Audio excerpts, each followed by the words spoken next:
বাংলাদেশ জামায়াতে ইসলামী তারাগঞ্জ উপজেলা শাখার আয়োজনে জুলাই গণঅভ্যুত্থান দিবস উপলক্ষে গণমিছিলের অনুষ্ঠিত।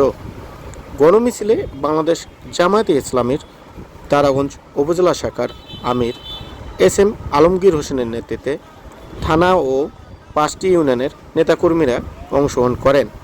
প্রায় কয়েক হাজার নেতাকর্মীর উপস্থিতিতে গণমিছিলে ফ্যাসিবাদ বিরোধী নানান স্লোগানে প্রতিবাদ জানান অংশগ্রহণকারী নেতাকর্মীরা।